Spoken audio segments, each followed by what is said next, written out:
السلام علیکم ورحمۃ اللہ۔ سوال ہے مرنے والے کی وراثت میں بہن بھائیوں کا کیا حصہ ہوتا ہے؟ دیکھیں، مرنے والے کی وراثت میں مرنے والے کے بہن بھائیوں کا حصہ کچھ اور ہے، اور بیٹی بیٹوں کا حصہ لینے کی کچھ اور ہیں۔ اگر بہن بھائیوں کو پھر ہی ملتا ہے مرنے والے کے بہن بھائیوں کو، اگر مرنے والے کے بیٹی بیٹے نہ ہوں، عورت کا انتقال ہے یا مرد کا انتقال ہے، عورت کا انتقال ہے، اس کے بیٹی بیٹے نہیں ہیں، تو پھر بہن بھائیوں کو مل جائے گا۔ اگر اس عورت کا باپ نہیں ہے، دادا نہیں ہے، تو پھر بہن بھائیوں کو مل جائے گا۔ لیکن اگر باپ ہو، دادا ہو، تو پھر یہ محروم ہوتے ہیں۔ تو اس لیے یہ نقطہ ذہن میں رکھیں پوائنٹ، کہ جب مرنے والے کے 4 وارثوں میں کوئی ایک بھی آ جائے تو بہن بھائیوں کو نہیں ملے گا۔ جیسے کسی عورت کا انتقال ہے، اس کے بیٹے نہیں ہیں، پوتے نہیں ہیں، باپ نہیں ہے، دادا نہیں ہے، تو پھر یہ مال بہن بھائیوں میں چلا جائے گا۔ اگر ان میں سے کوئی ایک بھی ہوگا تو وہ لے لے گا، ٹھیک ہے نا؟ تو یہ اس طرح مسئلہ ہے۔ اسی طرح مرد کا انتقال ہے، شوہر کا انتقال ہے کسی کے، تو اس کے اگر اولاد نہیں ہے، شوہر کی اولاد دیکھی جائے گی، جو فوت ہوا ہے اس کی اولاد، بیٹی بیٹا کوئی بھی نہیں ہے، ادھر باپ بھی نہیں ہے، ماں بھی نہیں ہے، کوئی بھی نہیں ہے، تو یہ بہن بھائیوں کو پھر جائے گا۔ ہاں، جو بہن بھائیوں کو روکتے ہیں وہ باپ دادا روکتے ہیں، ماں نہیں روکتی، دادی نانی نہیں روکتی، مرنے والے کی بیٹیاں پوتیاں نہیں روکتی، مذکر جو وارث ہوتے ہیں نا، اصل اور فروع میں، وہ روکتے ہیں۔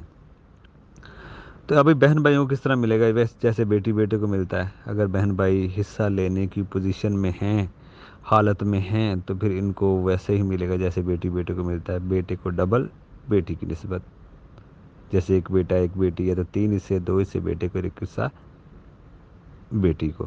تو اسی طرح بہن بھائی والے میں بھی اس بھائی چلے گا، اسبے والا مسئلہ، کہ یعنی کہ بھائی ڈبل لے لے گا اگر یہ حصہ لینے کی پوزیشن میں ہیں۔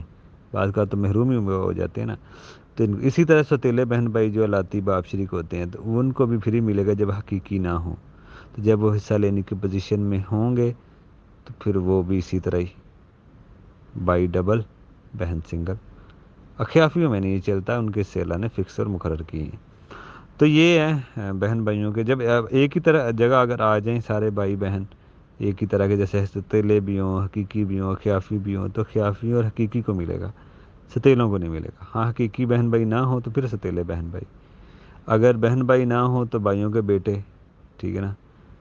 تو ستیلے بھائیوں کے بیٹے، مرنے والے کے چاچا، یہ پھر ان کو آگے مال جائے گا۔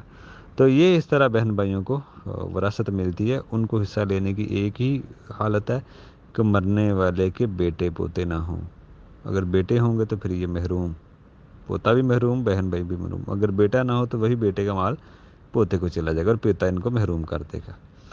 تو یہ باپ دادا مرنے والا کو، تو یہ سارے ان کو محروم کرتے ہیں۔ اگر ان میں سے کوئی نہ ہو تو پھر بہن بھائیوں کو وراثت میں حصہ ملتا ہے، وہ جیسے میں نے، ہاں اگر بہنیں صرف ایک ہو تو وہ اولاد نہ ہو مرنے والے کی، بیٹی بیٹا پوتی پوتا، ایک ہی بہن ہے تو وہ آدھا لے گی، جیسے بیٹی پوتی کا مسئلہ ہوتا ہے، بیٹی کا ایک بہن ہے تو آدھا لے لے گی، ایک سے زیادہ 2/3 لے لے گی۔ اسی طرح ستیلی بہنوں میں بھی ہے، اور پوتی میں بھی اسی طرح ہی ہے، اگر جیسے بیٹی ایک ہو تو آدھا لیتی ہے، ایک سے زیادہ 2/3 بھائی کے ساتھ اسبہ بنتی ہے، تو پوتیوں میں بھی سیم ترتیب ہے، بلکہ بہنوں میں بھی اسی طرح ہی ہے۔ تو یہ ان کی حالتیں ہیں بہن بھائیوں کی وراثت بہن بھائی کے مال میں۔ السلام علیکم۔